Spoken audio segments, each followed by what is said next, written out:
खजानों से अपने आप को भर रहे हैं, वरदानों से भर रहे हैं।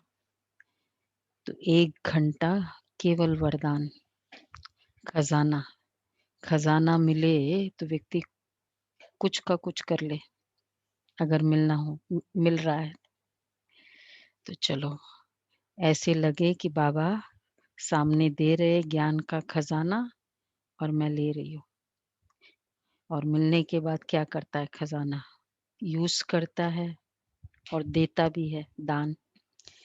तो आज देखो बाबा क्या समझा रहे हैं। 16:6 मीठे बच्चे, तुम्हारे पास अविनाशी ज्ञान रत्नों का खजाना है, अथाह खजाना है, तुम उसका दान करो।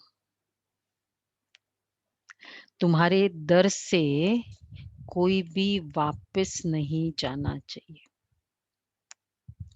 जो भी आए कुछ न कुछ खजाना दो। वैसे भी कुछ न कुछ देते हैं। बाबा कई बार कहते, बच्चे घर में आते तो पानी पूछते हैं ना, बिना पानी पूछे थोड़ी कभी किसी को, और चाय पानी तो पूछते ही है कम से कम, नहीं तो कुछ खिलाते हैं। तो जो भी हमारे सामने आए उसको कुछ खिलाओ। अच्छा प्रश्न है, सर्व संबंधों की सैक्रीन बाप अपने बच्चों को कौन सी मत देते हैं? बाबा सर्व संबंधों की सैक्रीन है। सैक्रीन मतलब रस है, तो इसलिए बच्चों को कौन सी श्रीमत देते हैं? कौन सी श्रीमत देते हैं? सर्व संबंध बाबा निभा सकता, तो कौन सी मत देंगे? एक बाप से। और मन मना भव, मन सिर्फ मुझे याद करो। मामेकम, मामेकम स्मर, मन मना भव, मन को मेरे में लगाओ। लेकिन मामेकम में है सिर्फ मेरे से बुद्धि योग लगाओ। और एक बाप से। देखो बाबा कहते हैं अपना बुद्धि योग सब तरफ से हटाए, एक मुझे याद करते रहो। अपना बुद्धि योग सब तरफ से हटाए, दुनिया की कोई भी वस्तु, मित्र, संबंधी आदि याद ना आए, क्योंकि इस समय सब दुख देने वाले हैं। विश्व का मालिक बनना है तो जरूर 63 जन्मों का हिसाब किताब चुकतू करने की मेहनत करनी पड़े। सब कुछ भूल अशरीरी बनो, तब हिसाब किताब चुकतू हो, अकाउंट मेरा सब क्लियर हो। कब? सब कुछ भूल अशरीरी बनो, बॉडीलेस। और मैं सर्व संबंधों का सेक्रेटरी हूँ। तो देखो क्या कनेक्शन है। बाबा सर्व संबंधों का सेक्रेटरी है तो बुद्धि योग, तो युगल है तो कौन है? बाबा। बेटा है तो बाबा, भाई है तो बाबा, माँ है तो खैर है ही है, पिता है वो तो है ही है। तो जब सर्व संबंध होगा तो फिर दूसरे से डिपेंडेंसी कम हो जाएगी, और जब डिपेंडेंसी कम हो जाएगी हिसाब किताब कम होंगे, तो केवल पिछला चुकतू करने का रहेगा।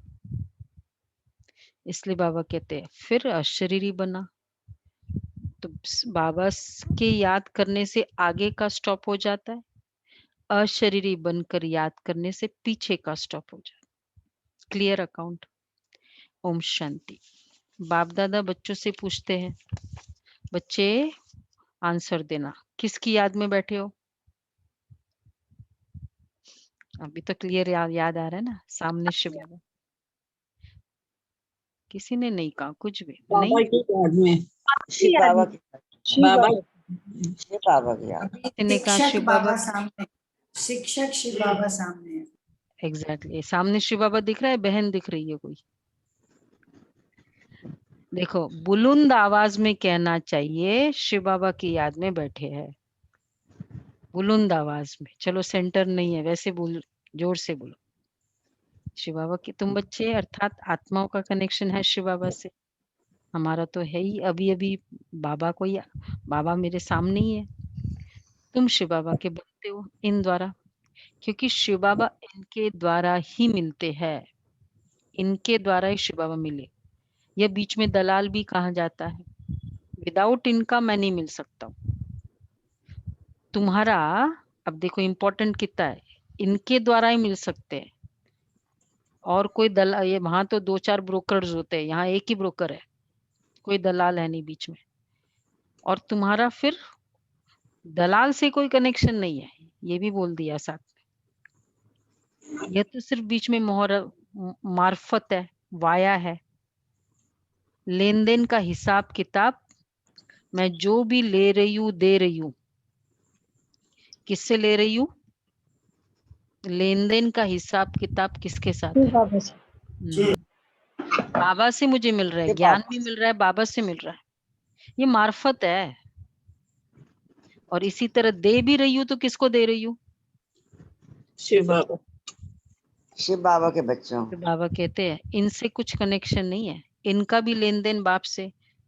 इतना क्लियर कट भगवान को ही बड़ा मानना और अपने आप को कुछ नहीं मानना, ये कोई भी धर्म में अभी तक जो भी फाउंडर भी आए ना, या इवन साधु संत भी है, इतना क्लियरली नहीं बोला कि इनका कुछ नहीं है।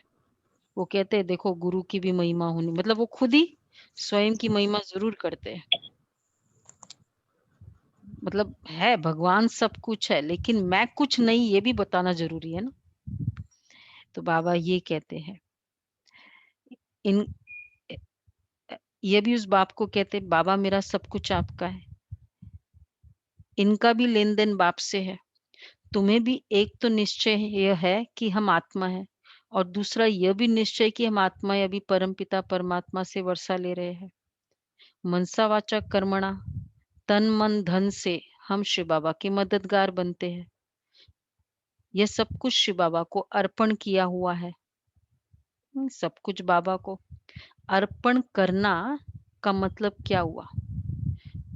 हम खाने की थाली अर्पण करते हैं, उसके बाद वो जब मिक्स करते हैं तो फिर वो भोग हो जाता है, फिर वो मेरा नहीं रहता, फिर वो अर्पित की हुई वस्तु है। फिर उसके अंदर स्पेशल वाइब्रेशंस है, स्पेशल टेस्ट भी होता है, भावना भी अलग है। तो इसी तरह मेरा सब कुछ शिव बाबा का है, मैंने अर्पण किया है। अगर संकल्पों से भी, तन बाबा का, मन बाबा का, धन बाबा का, बच्चे बाबा के, फिर वो जो वो यूज भी करेंगे, कैसे करेंगे, उसका दिया हुआ भी है, अर्पित कर दी ना। सेंटरों में हमारा एक स्टाइल है, जो भी आता है बहनों के पास, जो भी सेवा में, वो बाबा को अर्पण कर देते, बड़ों को। फिर चाहे फिर वो लौकिक से भी आता है, फिर चाहे वो कहे कि हाँ ये साड़ी आप यूज करो, ठीक है। फिर वो बाबा ने मुझे दिया, पहले अर्पित, इसको कहेंगे अर्पित किया हुआ। फिर वो भोग होता है, फिर मतलब वो फीलिंग्स ही डिफरेंट है फिर। तो बाबा कहते हैं तो ये सब कुछ शिव बाबा को अर्पण किया हुआ है। फिर शिव बाबा डायरेक्शन देते हैं, अर्पण करने के बाद बाबा के डायरेक्शन, बच्चे ऐसे ऐसे यह करो। श्रीमत मुरली में मिलती है, नहीं तो कभी इंडिविजुअली भी श्रीमत लेते हैं। इसको कहा जाता है श्रीमत, ऐसे ऐसे करो। बाप खुद कहते मैं इस पुराने तन में प्रवेश करता हूँ, ये भी पतित से पावन बन रहे। ये किसने कहा? शिव बाबा ने। ये भी पावन बन रहे, इनका भी मेरे साथ हिसाब किताब है। इनके साथ कोई का हिसाब किताब नहीं है। कितना भी यज्ञ में कर दो, न कोई दादी अकाउंटेबल है, न कोई बहनें अकाउंटेबल है, न ब्रह्मा बाबा। किसी का किसी के साथ लेन देन नहीं है, इसलिए हम बचे हैं, नहीं तो मुश्किल हो जाए।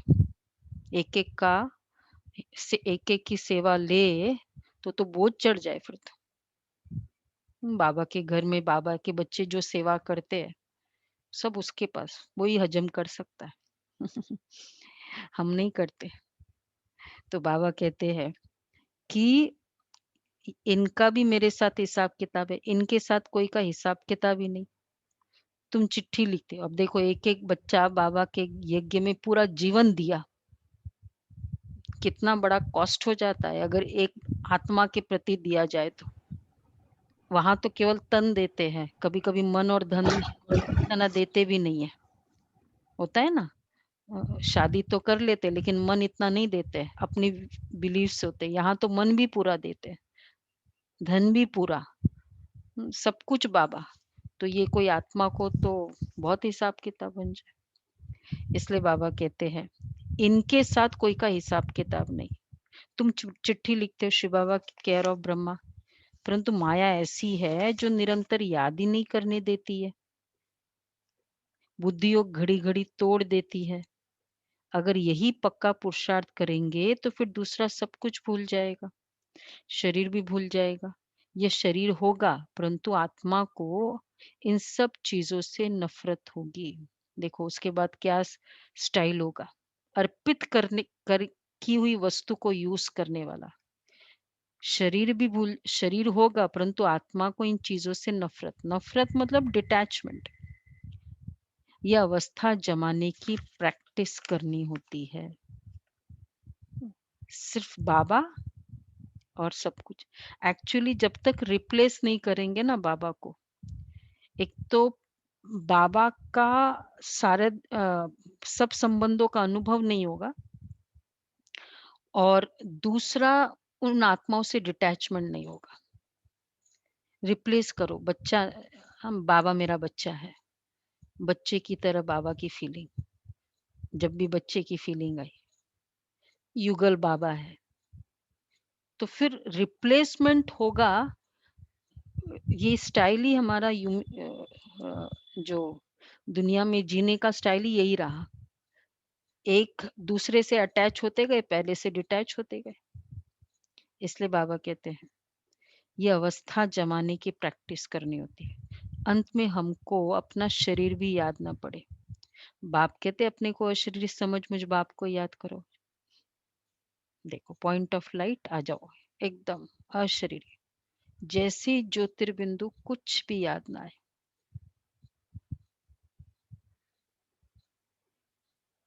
सिर्फ ज्योतिर्बिंदु, और सामने शिव बाबा बिंदु।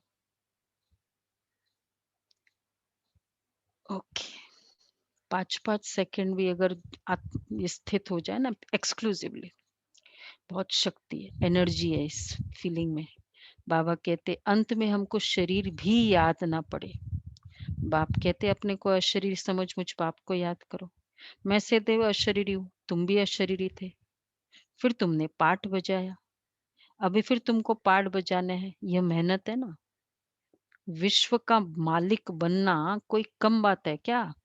विश्व महाराजन की सीट दे रहे बाबा।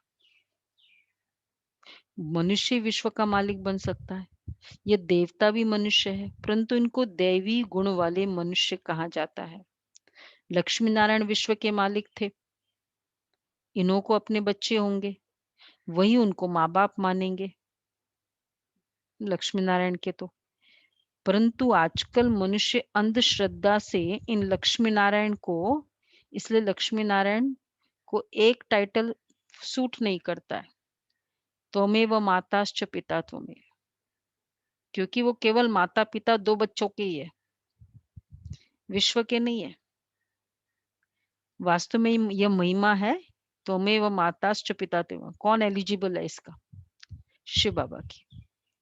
देवताओं की महिमा गाते हैं, हाँ देवताओं की अगर महिमा गाना है, उनकी महिमा अलग है भाई, जो जिसके लायक है और एक्चुअल है वही तो।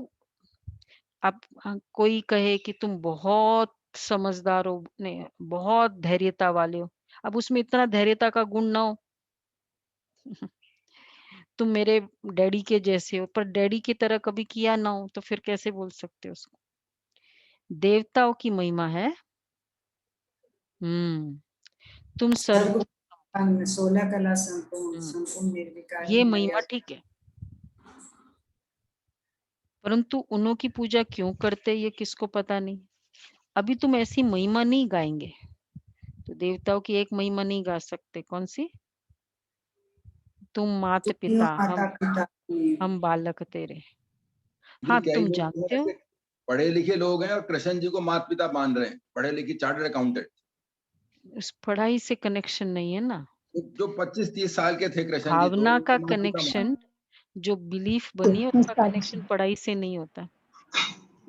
तो अब आ गए मतलब जी। लॉजिकली तो बहुत सारी बातें है ही, वही है। तो बाबा कहते हैं कि बाकी जो भी संबंध आदि है उनसे दुख ही मिलता है। ये तो एक ही सक्रीन है जिससे सर्व संबंध की रसना मिलती है। इसलिए देखो, सर्व संबंध की रसना, रस बाबा से मिलेगा। ट्राई करके देखो, बाबा को माँ के रूप में फीलिंग करे तो कौन से संस्कार हमारे एक्टिवेट होंगे। बाबा पिता मेरा है, कौन से संस्कार मेरे एक्टिवेट होंगे। बाबा बच्चा है, बाबा भाई है, बच्चे हैं, तो कौन से संस्कार एक्टिवेट होंगे हमारा। माँ है, सोचो इस पर, सोचो, अगर एंड तक आंसर आए तो बताना। बाबा युगल है, कौन से संस्कार मेरे एक्टिवेट होंगे। क्योंकि हर संस्कारों के अकॉर्डिंग हमारे संस्कार बनते गए। उसकी जैसे कन्या जब माँ बनती है फिर क्या हो जाता है, फिर कहते हैं ना अब तो मतलब छोटी नहीं रही, या शादी हो जाती, कहते अब जिम्मेवारी, हाँ तुमको तो उस घर अब जिम्मेवारी हो गई है। कुमार की शादी होती, कहते अब तुम रात रात अकेले नहीं रह सकते हो। तो कोई भी संबंध होने से संस्कार एक्टिवेट होते हैं, संस्कार जागृत होते हैं। तो एक एक लो अपना ये होमवर्क करो, तो करेंगे होमवर्क। तो अगर ये संस्कार एक्टिवेटेड है इसका मतलब मेरा वो संबंध एक्टिवेटेड है, नहीं तो फिर कैसे होगा संबंध। इसलिए गुरु है, कौन से संस्कार एक्टिवेटेड है। अगर बाबा मेरा गुरु है, सदगुरु शिव बाबा, बाबा मेरा बच्चा है, बाबा मेरा भाई है, बच्चा है, कौन सा संस्कार एक्टिवेट होगा।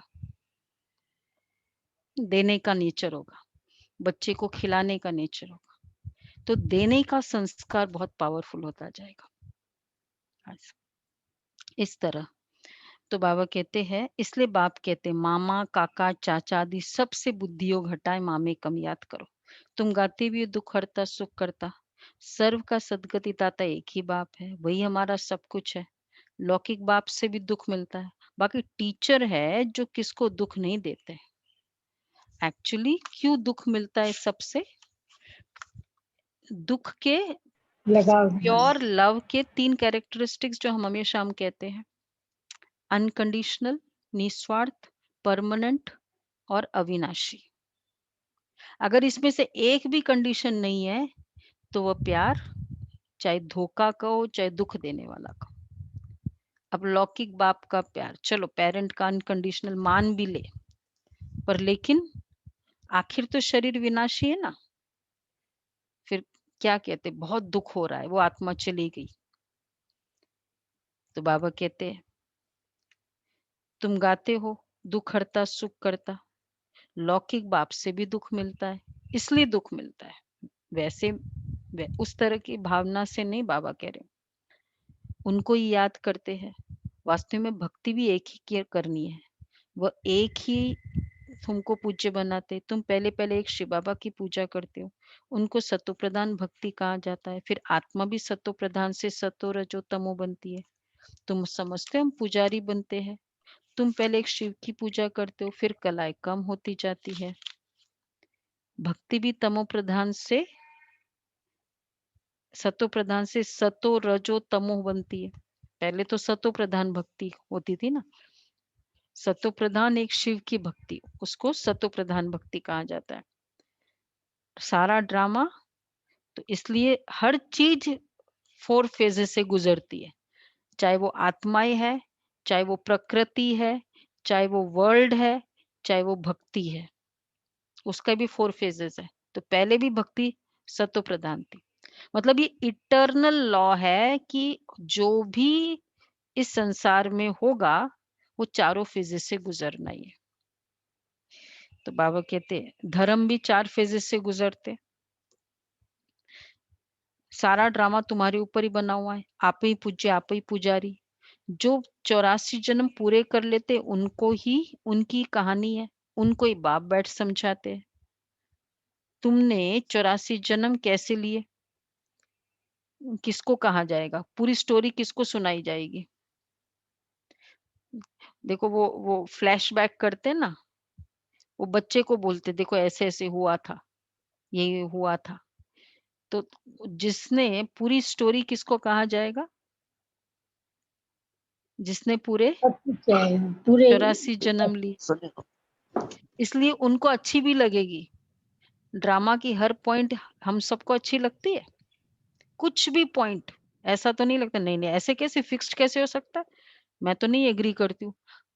होनी को कोई टाल नहीं सकता, ये एग्री करती हूँ, फिक्स्ड नहीं इसका मतलब क्या फायदा, बाद में वापस अगले बार फिर ऐसा होगा। कोई भी पॉइंट में चैलेंज तो नहीं है, मतलब मन एग्री नहीं करता ऐसा है, agree in all points drama की।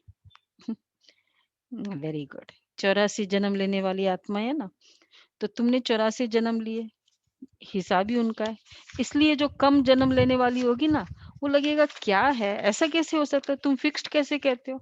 तो समझो कम जन्म लेने वाली है, 10-10 साल तक एग्री नहीं करते उस बात को।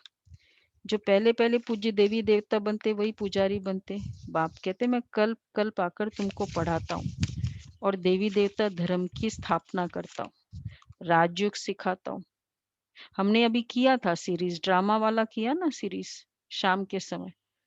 तो अगर किसी को क्वेश्चन हो तो वो सीरीज रेफर कर ले, लॉजिकली पूरा हुआ, ताकि क्लियर हो कि बाबा जो कहता है वो एक्यूरेट है। बस राजयोग सिखाता हूँ। गीता में भूल से कृष्ण भगवान वाच लिख दिया, भगवान तो एक ही होता है। वह तो कहते ठिक्कर भीतर कण कण में परमात्मा है, परंतु ऐसे तो हो नहीं सकता।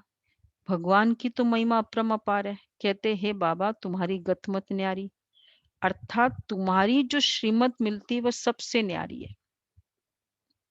देखो ये गतमत न्यारी है, भगवान तेरी गतमत तुम ही जानो, बोला ना ये कभी। मतलब तेरी गतिमति न्यारी है। तो गति भी न्यारी, गति कौन सी, लक्ष्मी नारायण की गति, वो तो वैसे भी कोई नहीं दे सकता। मति भी न्यारी, तो दुनिया वाले की मत क्या होगी, थोड़ा थोड़ा अपवित्रता चलेगा, थोड़ा थोड़ा संयमित जीवन चलेगा। हमारी मति भी अलग है, मत भी अलग, गत भी अलग। तो अर्थात तुम्हारी जो श्रीमत मिलती वह सबसे न्यारी है। गत बाप को माने दीदी, गत गत मतलब गति मतलब रिजल्ट, क्या गति होगी उस आत्मा का, नेक्स्ट भविष्य क्या होगा, वो है मुक्ति, गति। जीवन मुक्ति देने का जो हाँ बाबा करते हैं। मतलब नेक्स्ट इस जन्म के बाद का जो स्टेटस है उस आत्मा का। तो बाबा कहते, बाप को कहते ही है गति सदगति दाता परमपिता परमात्मा, तो बुद्धि ऊपर में जाती है, दुख के टाइम उनकी याद आती है। अगर राम सीता बुद्धि में हो, बुद्धि में राम सीता हो, फिर तो सारा रामायण बुद्धि में आ जाए। जो कैरेक्टर होगा ना और जो फेमस होगा उस कैरेक्टर के कनेक्शन में, जैसे ही सचिन को याद करो क्या संकल्प आता है। सचिन तेंदुलकर को याद करो तो क्या संकल्प आएगा, क्रिकेट मतलब क्रिकेट पूरा उसका वो, उसका जो स्पेशलाइजेशन है और उसके पूरे जो परफॉर्मेंस है वही तो याद आएगा। इसलिए अगर कोई भी देवी देवताओं को याद करते तो हम जब भक्ति वालों से बात होती तो वो कहते श्री कृष्ण को याद करते, हम थोड़ी महाभारत का कनेक्शन नहीं है हमारा, हमारा वो कंस से कनेक्शन नहीं है, श्री कृष्ण से प्यार है। पॉसिबल नहीं ना, मतलब जैसे ही श्री कृष्ण कहा तो पूरा उसका कनेक्टेड सारी बातें याद आएगी आएगी। इसलिए बाबा कहते शिव बाबा कहा तो क्या बात याद आएगी, केवल ना, उसका कोई इस तरह के एक्टिविटीज ही नहीं है, तो वो और कुछ याद ही नहीं आएगा। इसलिए शिव बाबा को याद करना ठीक है। दुख के टाइम उनकी याद आती है। अगर राम सीता बुद्धि में हो फिर तो सारा रामायण बुद्धि में आ जाए। तुम तो पुकारती हो उस एक बाप को, सिवाय एक बाप के कोई भी साकारी मनुष्य व आकारी देवता से बुद्धि नहीं लगानी है। ये भी जरूरी है। रूलिंग पार्टी कौन है? बीजेपी, भाई उसी का चलेगा फिर। आज रूलिंग भगवान कौन है? संगम युग का। अब कोई हम नहीं डिबेट नहीं करते कि ठीक है त्रेता युग में थे राम सीता, चलो ठीक है, लेकिन आज का तो काम तो उससे चलेगा ना। भाई मुझे कोई भी काम सरकार से करना है, मुझे कोई भी काम भगवान से करना है, तो वो रूलिंग पार्टी तो करेगी मेरा। अगर आज भगवान के नाम पर मुझे कोई काम करना है तो दूसरा नहीं चलेगा फिर। इसलिए बाबा कहते हैं सिवाय एक बाप के कोई भी साकारी मनुष्य व आकारी देवता से बुद्धि नहीं लगानी। वो ये सब है, पतित पावन है ही एक बाप। कोई भी सत्संग में जाकर यही गाते ना, पतित पावन सीताराम, अर्थ कुछ भी नहीं।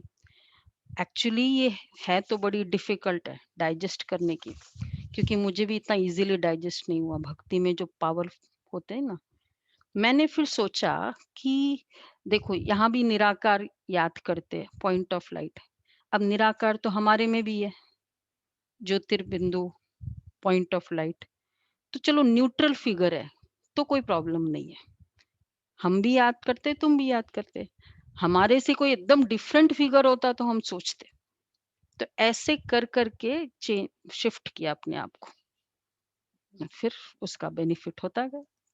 तो ऐसे चेंज करो, शिफ्ट करो। हम सोचते कि वो साकारी शरीर निकलता नहीं है, नो डाउट नहीं निकलेगा, पर शिफ्ट करें धीरे धीरे ऐसे करके। तो बाबा कहते हैं पतित पावन है ही एक बाप। ये सब है भक्ति मार्ग का गायन। सब रावण की जेल में है, भक्ति मार्ग में बहुत भटकते हैं। यहाँ भटकने की कोई बात ही नहीं है। बाप समझाते बच्चों को पॉइंट्स बुद्धि में अच्छी रीति धारण करनी है, पढ़ाई रेगुलर करनी है। पढ़ाई रेगुलर, रेगुलर और पंक्चुअल। स्टार्टिंग से मुरली सुनो, पंक्चुअल। क्यों? नहीं तो आधे घंटे के ब्लेसिंग्स चले गए, आधा घंटा खजाना चला गया। कभी कभी स्टार्टिंग में बहुत ज्यादा खजाना होता है। लेट नहीं करो। अगर कोई कारण से, देखो रेगुलर करो, अगर कोई कारण से सवेरे नहीं आ सकते तो दोपहर को आ जाना चाहिए जब सेंटर पर आते हैं। पर सेंटर पर जाओ तो सही रेगुलर। किसको भी अब देखो बाबा कितना हर तरह से बोलता है, बच्चे किसको भी तंग भी नहीं करना है। दोपहर को जाओ सेंटर पे, क्योंकि बहनों के रेस्ट का टाइम होता है। तो ऐसा भी नहीं बाबा ने बोला ना आओ पूरे दिन में, अब वो टाइम रेस्ट के टाइम में चले गए, वो फिर प्री अपॉइंटमेंट होता है।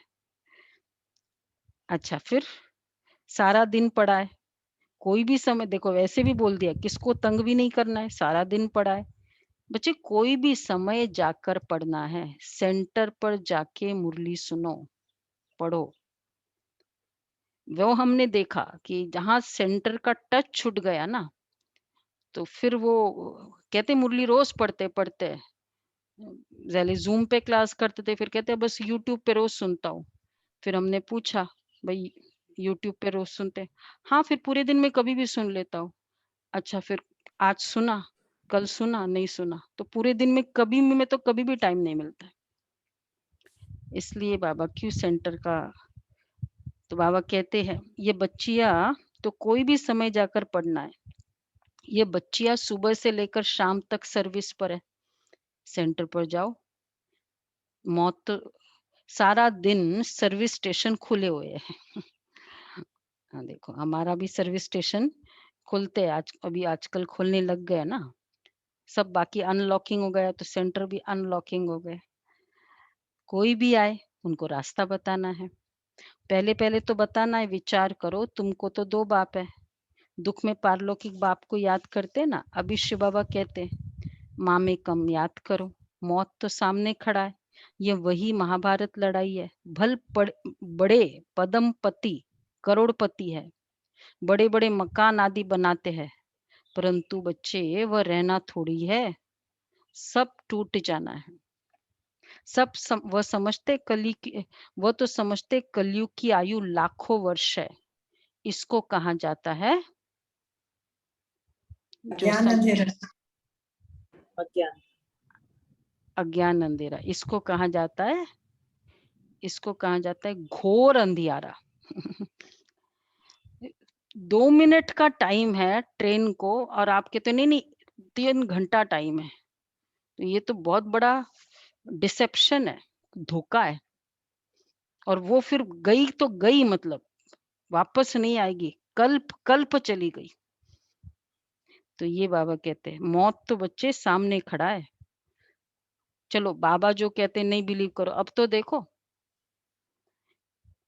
ये वही महाभारत लड़ाई है, सब टूट जाना है। अच्छा, कोई के पास पैसे है, पूछते बाबा मकान बनाए, क्या कहेंगे बाबा? भले बनाओ। बाबा कहेंगे पैसे है तो भले बनाओ, पर पैसे भी तो मिट्टी में मिल जाने हैं, ये तो टेम्पररी है, भाई है तो यूज करो उसको, नहीं तो ये सब पैसे भी चले जाएंगे, कुछ भी रहेगा नहीं। देखो कितना अच्छा बाबा हर राय देता है। मुरली में कोई ऐसी बात रही नहीं है जिसका राय नहीं देता हो। अच्छा, फिर कुछ भी रहेगा नहीं, भल बनाओ, पर फिर उसके साथ फिर उसमें गीता पाठशाला का प्रबंध करो। 2 कमरे दे दो बाबा को कि वहां गीता पाठशाला चलते रहे, वहां के आसपास। मैंने बताया ना गुड़गांव में वो एक सेंटर है, उन्होंने अपने भाई बहन रेनोवेट करते हैं तो नीचे सेंटर दे दिया। मतलब कई जगह ऐसे कि वो एरिया है, तो गीता पाठशाला का प्रबंध रखो। जो तुम्हारे दर पर कोई भी आए, उनको हमारे दर पे कोई भी आए तो उनको भिक्षा दो, ऐसी दो भिक्षा जो एकदम उनको विश्व का मालिक बना दो। क्यों? क्योंकि तुम्हारे पास अथाह धन है। ज्ञान धन कितना है? 1-1 घंटा ज्ञान का खजाना, इतना कोई के पास है ही नहीं। तुम्हारे पास सबसे साहूकार वह है, हम बच्चों में भी सबसे साहूकार वह है। कौन है साहूकार? जो दिन भर बाबा का ज्ञान ही देता रहता है। ज्ञान देता रहे, और थोड़ा और थोड़ा। सबसे जाना हूँ। ज्ञान रत्नों से भरपूर है। हाँ, जिनके पास ज्ञान रतन बुद्धि में भरे हुए हैं। ज्ञान सुनने वाले नहीं, ज्ञान देने वाले नहीं, लेकिन इधर कितना भरा हुआ है, टपकता रहे। कई बार बाबा कहते हैं ना बुद्धि में टपकना चाहिए ज्ञान, चलते फिरते ये हर बात में। हाँ देखो इसके पीछे क्या ज्ञान है। कोई भी आए तो तुम उनकी झोली भर दो, तुम्हारे पास इतना खजाना है। सिर्फ ये बोर्ड लगा दो, ठीक है, गीता पाठशाला खोल दी ना, अब बोर्ड लगा दो, आओ तो हम आपको सदा सुखी, क्या बोर्ड लगाना है सुनो, सदा सुखी स्वर्ग का वर्षा पाने का रास्ता बताए। आओ तो हम आपको सदा सुखी स्वर्ग का रास्ता पाने का रास्ता बताए, वर्षा पाने का रास्ता बताए। वर्षा, हेवन का वर्ड सुनते थोड़ा ये हो जाता है। गेटवे टू हेवन लिखा होता था ना, श्री फोर्ट साउथ एक्स में था, तो लोग बल्कि जाते ही नहीं थे। वैसे ही हेवनली अबोर्ड रोज हो रहा है तो फिर सोचेंगे कि अभी। तो बाबा कहते इसलिए सुख स्वर्ग का वर्षा, परंतु बच्चों में कितना नशा चढ़ाया बाबा ने, 1 2 3 4 पॉइंट, पर बच्चों में वह नशा नहीं रहता। यहाँ नशा चढ़ता है, अभी 1 घंटा नशा चढ़ा, फिर काम में आए, बाहर जाने से भूल जाता है। बच्चे शौक होना चाहिए, कोई भी आए उनको रास्ता बताए जो बेड़ा पार हो जाए। सबको पूछो, कोई भी आता है तो पानी पूछते हो ना, एक पॉइंट सुना दो उनको, एक एक पॉइंट से स्टार्ट करो कि अभी मैं आई ना, अभी क्लास कर रहे हैं तो नेचुरल है, उनको पता है सबको, घर वालों को क्लास कर रहे। चलो आज का ये पॉइंट है, ये मैंने सुना, चलो ज्यादा नहीं सुनते तो थोड़ा भिक्षा दो सबको। तुम्हारे पास, तो बाबा कहते शौक होना चाहिए, कोई भी आए उनको रास्ता बताए जो बेड़ा पार हो जाए। तुम्हारे पास बहुत भारी धन है, कोई भी भिखारी आए व लखपति आए तो उनको तुम बहुत रत्न दे सकते हो। बाबा यहाँ नशा चढ़ाता है, कितना नशा चढ़ाया, पंप हुए, फिर क्या हो जाता है? कौन सा एग्जाम्पल बाबा देते हैं मालूम है? बाबा सोडा वाटर। हाँ, सोडा वाटर, वो ढक्कन खुला पूरा गया सोडा, और फिर ज्यादा खुला रहा फिर तो गया, अब तो वो नॉर्मल वाटर है, सोडा तो पूरा ही चला गया। ऐसा ना हो। बाबा तुम्हारी अविनाशी ज्ञान रत्नों से झोली भर देते, परंतु बच्चे भी नंबरवार है, किसकी तकदीर में है तो पूरी रीति धारण कर लेते। बाबा कहते कोशिश कर तुम निरंतर याद में रहो, कोशिश करो। ऐसे नहीं कि सेंटर में जाकर एक जगह बैठना है, नहीं, चलते फिरते जो भी समय मिले बाप को याद करते रहना है। मतलब ये नहीं कि सेंटर पर जाए तभी याद हो सकती है, या चलते फिरते। हथकार्डे दिल, पता यार नहीं, दे। दिल अर्थात बुद्धि का योग बाप के साथ हो, दिल यार दे। हथकार्डे दिल यार दे, बाप की याद से तुम्हारा बहुत कल्याण होगा। 21 जन्म के लिए तुम साहूकार बन जाते हो। बेहद का बाप बेहद का वर्षा देते हैं। भारत स्वर्ग था, अब नरक है। बाप कहते अब मुझे याद करो तो तुम्हारी आत्मा सतो प्रधान बन जाएगी। बाप को याद करेंगे तो नशा चढ़ेगा। हमारे जैसा देखो नशा चढ़ाओ, कितने नशा के पॉइंट है। बाप आए तुम्हारी झोली भरने, बाप आए हैं तुमको ज्ञान रत्नों से श्रृंगार करने, फिर विश्व बाबा का मालिक बनाने। विश्व का मालिक बनाने। सर्व हमारे संबंधी से। नशा चढ़ाए, कौन सा? हमारे जैसा धनवान सृष्टि में कोई नहीं है। इतना रतन, ज्ञान रतन बाबा ने दिए। जिस धन से इच्छा ही खत्म हो जाती है, इससे बड़ा धन क्या चाहिए? नहीं, क्योंकि जिस धन से इच्छा बढ़ती है, सपोज मेरे पास करोड़ है और मेरा 10 करोड़ के तरफ पूरा ये है, टारगेट है और डेस्परेशन है, और फिर वैसे देखता हूँ और वैसे अभी तक हुआ नहीं, तो मेरा जो वैकेंसी है कितना है? 9 करोड़ की। अब जो लाख वाला है, 1000 है, तो वो उसके तो 99,000 की वैकेंसी है इधर तो। इसलिए बाबा कहते हम, बाबा हमको ऐसा धन देता है जिससे ये फिनिश हो जाए। फरमान अरमान याद है? कौन सा जून?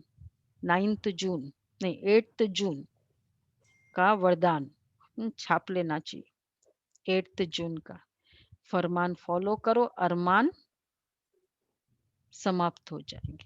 इसीलिए दीदी उसको तो 99 का फेर कहा जाता है हाँ, कि वो इसलिए सोमवा एक चाहिए चाहिए कितना भी हो। हम्म।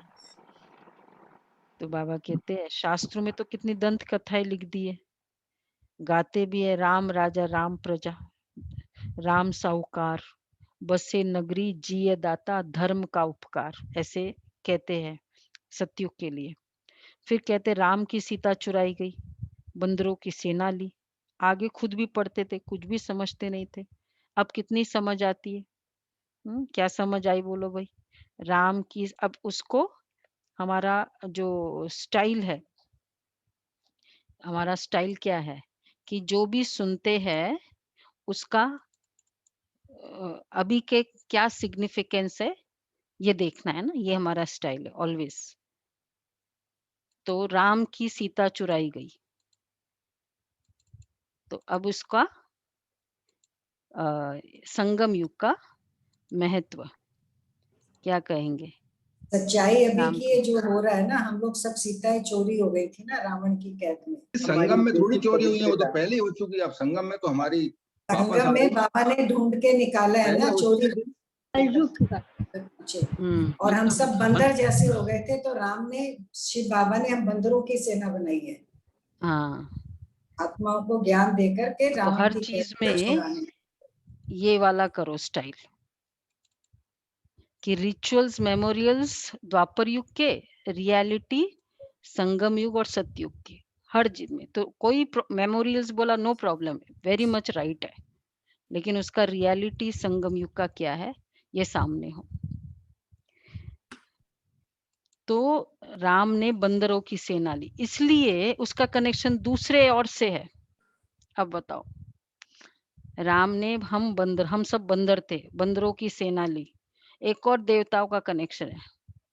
और बंदरों को क्या करते हैं, अब आगे सुनो, अब कितनी समझ की बात है। बाप कहते मुझे प्रकृति का आधार लेना पड़ता है, कितनी वंडरफुल बातें लिखी है। त्रिमूर्ति में भी ब्रह्मा विष्णु शंकर दिखाते हैं, परंतु यह भी नहीं समझते कि विष्णु कौन है, कहाँ के रहने वाले हैं। विष्णु के मंदिर को नर नारायण का मंदिर कहते हैं, परंतु अर्थ कुछ भी नहीं समझते। विष्णु के ये दो रूप लक्ष्मी नारायण है जो सतयुग में राज्य करते थे।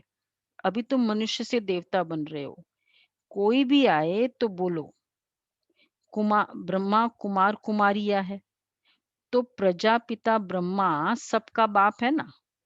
अब देखो वापस, वहां तो बोला कि ब्रह्मा से कोई कनेक्शन नहीं, अब यहाँ ब्रह्मा कुमार कुमारी है, तो प्रजापिता ब्रह्मा सबका बाप हुआ। डबल डबल बातें बाबा करते हैं, है ना, डबल डबल बातें करते हैं। तो मतलब मेरा तो ब्रह्मा से कनेक्शन पूरा ही है, वैसे ब्रह्मा से कोई कनेक्शन नहीं। और ब्रह्मा कुमारी के बिगड़ तो हमारा शिव कुमार तो कोई जानता ही नहीं है। दीदी याद के लिए बोलते हैं कनेक्शन, हाँ याद नहीं करना। हाँ, मतलब नाम तुम्हारा लू, याद उसको करो। नाम मेरा ब्रह्मा के कारण है। कितना रिगार्ड बाबा ब्रह्मा को देते थे। ब्रह्मा कुमार कुमारिया है, तो प्रजापिता ब्रह्मा का सबका बाप हुआ। बहुत ढेर की ढेर प्रजा है, ब्रह्मा के कितने बातें हैं। ब्रह्मा ब्रह्मा ऐसा प्रजापिता, ब्रह्मा का नाम भक्ति मार्ग में ब्रह्मा ऐसा ब्रह्मर्षि ऋषि, ब्रह्मा मदर भी है। ब्रह्मर्षि ऋषि बहुत बड़ा सहस्त्र भुजाधारी ब्रह्मा को कहा जाता है। ब्रह्मा के फिर कितने ब्रह्मा के लिए ब्रह्म ज्ञान हाईएस्ट ज्ञान, ब्रह्मलोक, ब्रह्म विद्या हाईएस्ट विद्या, ब्रह्मास्त्र हाईएस्ट शास्त्र, ब्रह्म तत्व भी बोलते हैं ना, ब्रह्म तत्व। फिर और हर चीज, ब्रह्म ब्रह्मानंद हाईएस्ट, ब्रह्मपुत्र नदी, ब्रह्मचारी भी है, ब्रह्मचारी और ब्रह्मचर्य हाईएस्ट आचरण ब्रह्म। तो ब्रह्मा का यादगार कितना पावरफुल है, मतलब उस आत्मा ने संगम युग में क्या क्या किया होगा जिसके कारण इतना यादगार है। ब्रह्मास्त्र, हाँ, ब्रह्मास्त्र बताया। तो बाबा कहते हैं प्रजापिता ब्रह्मा सबका बाप हुआ, बहुत ढेर की ढेर प्रजा है। बाप ने जरूर बच्चों को वर्षा तो दिया होगा ना। भगवान ने ब्रह्मा द्वारा एक और ब्राह्मण रचे, ब्राह्मण भी ब्रह्मा के कारण।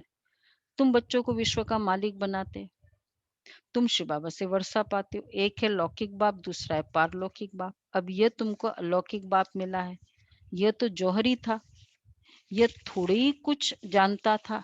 इनके लिए कहते हैं, इनके बहुत जन्मों के अंत के जन्म के भी अंत में मैं इनमें प्रवेश करता हूँ। वानप्रस्थी बनने का रिवाज भी भारत में है।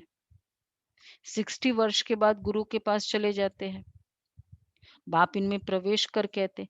एक्चुअली पता नहीं रिटायरमेंट एज है विदेशों में, एज का कोई क्राइटेरिया मुझे नहीं लगता है। मतलब जो इंडियन जो कंपनीज नहीं है है। उनमें है। रिटायरमेंट एज तो है ग्राहक भी। रिटायरमेंट एज नहीं है दीदी वहाँ। तो देखो नहीं, ये इंडियन वानप्रस्थी कंपनीज में की, है। दीदी रिटायरमेंट एज पूरे विश्व में है। मतलब मुझे जहां तक नॉलेज है, मुझे नहीं लगता वहाँ यूएस में इतना रिटायरमेंट दीदी एज नहीं है, बिल्कुल नहीं है वहाँ। जितना देर कर नहीं। सकते हो करो। हाँ, जितना कर सकते करो, ऐसा है। वानप्रस्थी बनने का रिवाज भी भारत में ही है। 60 वर्ष के बाद फिर रिटायरमेंट एज, और फिर एक वो बिलीफ कि अब तुम्हारा ये काम पूरा हुआ, अब तुम अपने अगले जन्म की तैयारी करो, ये वाला फीलिंग। अगर मैक्सिमम कोई कंट्रीज में हो भी सही तो ये है कि काम से कम हो, लेकिन अगले जन्म की तैयारी वाला तो रिवाज नहीं है ना। तो 60 वर्ष के बाद गुरु के पास चले जाते, बाप इनमें प्रवेश कर कहते अब तुमको घर चलना है। मुक्ति सब चाहते, परंतु मुक्ति को कोई जानते नहीं है। ब्रह्म में लीन तो कोई हो ही नहीं सकते, ये तो सृष्टि का चक्र फिरता ही रहता है, सबको पाठ बजाना ही है। कहते वर्ल्ड की हिस्ट्री ज्योग्राफी रिपीट, यह अनादि ड्रामा बना हुआ है, 84 जन्मों का पाठ तुमको बजाना ही है। यह ज्ञान डांस होती है, वो लोग फिर डमरू दिखाते हैं। तो अब कौन सा यादगार है? बंदर सेना और डमरू। बंदर के आगे डमरू दिखाते हैं ना, हमेशा डमरू बजता रहता है, बंदर नाचता रहता है। और दूसरा शिव के आगे डमरू, शिव ने डमरू बजाया। अब कितना एक्यूरेट है, शिव बंदर डमरू। एक लाइन है दीदी, शिव का डमरू डम डम बोले, आगम निगम का भेद वो खोले। हाँ एग्जैक्टली, बहुत अच्छी है, एक्यूरेट। कि जब वो डमरू बजाता है ना तो ये हम जैसे बंदर नाचते हैं ज्ञान, और फिर और ज्ञान का वो डमरू। अगम निगम का भेद, मतलब जो हम सोच नहीं सकते, सारे सृष्टि हिस्ट्री ज्योग्राफी का भेद, अगम निगम। अगम निगम जनरली पार के लिए बिलीफ है उसका। कहते वर्ल्ड की हिस्ट्री ज्योग्राफी रिपीट, तो ये है डमरू दिखाते हैं। अब सूक्ष्म वतनवासी शंकर डमरू कैसे बजाएगा? बाप ने समझाया है। डमरू किसको चाहिए होता है? तुम बंदर मिसल थे ये बंदरों को नाचने के लिए डमरू ही चाहिए होता है। फेमस होता है मदारी का वो बंदर वाले का। तो तुम बंदरों की सेना ली, तुम्हारे आगे क्या कर रहे हैं? देखो बाबा सामने बैठे हैं, ज्ञान का डमरू बजा रहे। विजुलाइज करो, ज्ञान का डमरू बजा रहे। चलो विजुलाइज करते, बाबा सामने, हम सब आत्मा रूपी बंदर, और ज्ञान का डमरू बज रहा है। ओके जी, तुमको ज्ञान देते। आज अभी तो बाबा ने रियली में बंदर बना ही दिया, हमेशा तो खाली हाँ, बोलते ही थे। फिर नाचने वाले हो तो बंदर ही है ना, तो डमरू तपस्वी के करना साथ। पड़ेगा जी। हाँ, अब तुम्हारी सूरत और सीरत, बंदर थे, अब तुम्हारी सूरत और सीरत दोनों पलटा रहे हैं। काम चिता पर बैठ तुम काले हो गए हो, बाबा फिर तुमको ज्ञान चिता पर बिठाए, सूरत और सीरत दोनों पलटाए, सावरे से गोरा बना देते। यहाँ बाबा कितना नशा चढ़ाते, चढ़ा ना नशा, डमरू में नाच रहे नाचा नहीं अजय भाई? क्या हुआ, शांति से बैठे हो, हम लोग नाच रहे हैं। ये कान हिलाना भी नाचना होता है, हाँ? लिखना भी नाचना, बुद्धि से नाच रहे। हाँ लिखना भी नाचना हुआ है। शरीर हिला ना तो नाच रहे। अच्छा जी, बाबा कहते देखो क्या किया बाबा ने, कितना नशा चढ़ाया। फिर बच्चे नशा गुम क्यों होना चाहिए, याद करो। अरे सुबह मैं नाच रहा था बाबा के सामने, डमरू बज रहा था बाबा का, सुना दीपिका भाई नाचेंगे? बाप पूरे दिन भी नाचता, नशा चढ़े रहे। अच्छा, मीठे मीठे सिके लदे बच्चों प्रति माता पिता बाप दादा का याद प्यार, गुड मॉर्निंग। रूहानी बाप की रूहानी बच्चों को नमस्ते। हम रूहानी बच्चों की रूहानी बाप दादा को याद प्यार नमस्ते, गुड मॉर्निंग। थैंक यू बाबा। धारणा के लिए सार है, बाप ने जो अथाह ज्ञान का धन दिया है उसे धारण कर, स्वयं भी साहूकार बनना है और सबको दान भी करना है। स्वयं भी साहूकार बनना है और सबको दान भी करना है। जो भी आए उसकी झोली भर देनी है।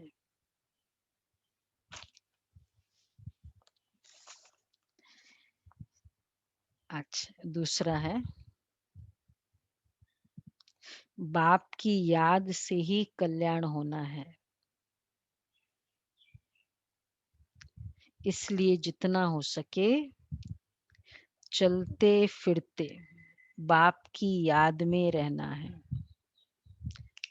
चलते फिरते बाप की याद में रहना है।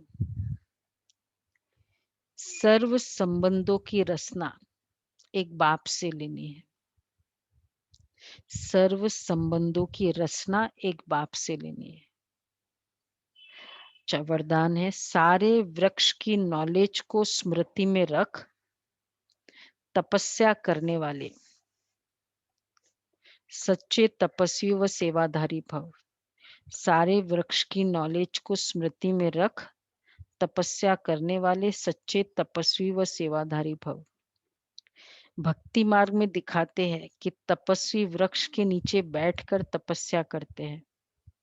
इसका भी रहस्य है। आप बच्चों का निवास इस सृष्टि रूपी कल्प वृक्ष की जड़ में है। वृक्ष के नीचे बैठने से सारे वृक्ष की नॉलेज बुद्धि में स्वतः रहती है।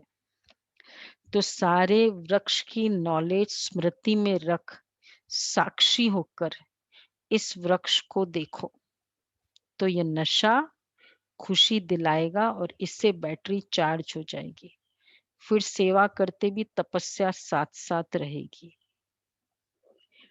पूर्वज की फीलिंग है ना ये। कभी भी तपस्वी को वृक्ष के नीचे क्यों बताया है बैठा? क्योंकि हम आत्माएं कल्प वृक्ष का चित्र पता याद है ना सभी को? कल्प वृक्ष का चित्र तो जिसमें बाबा ने बताया है कि तुम बच्चे तपस्या करते हो और नीचे हम आत्माएं बैठी है। सभी को पता याद है ना? दम हमेशा कल्प वृक्ष के नीचे बताया जाता है और वैसे भी और इसीलिए यादगार में तपस्वी को वृक्ष के नीचे बैठना। तो वृक्ष के नीचे बैठने से सारे वृक्ष की नॉलेज बुद्धि में स्वतः होती है। तो वृक्ष की नॉलेज स्मृति में रख साक्षी होकर वृक्ष को देखो।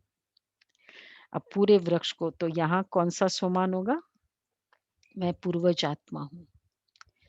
बीज रूप बाप से वृक्षपति का कनेक्शन है और इससे फिर दूसरा है तपस्या भी याद आएगी।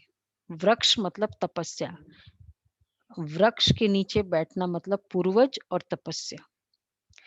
तो मैं मास्टर वृक्षपति हूँ। ये बहुत अच्छा सम्मान है इसके लिए। तो आज जितनी बार आत्मा उतनी बार मैं मास्टर वृक्षपति हूँ।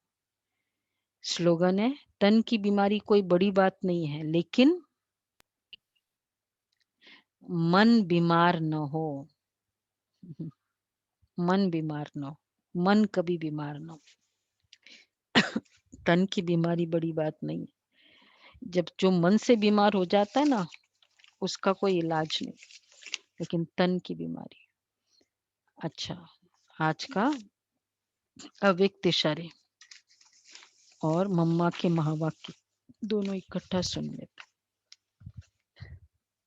जैसे बाप दादा को रहम आता है ऐसे आप बच्चे भी मास्टर रहम दिल बन मनसा अपनी वृत्ति से वायुमंडल द्वारा आत्माओं को बाप द्वारा मिली हुई शक्तियां दो।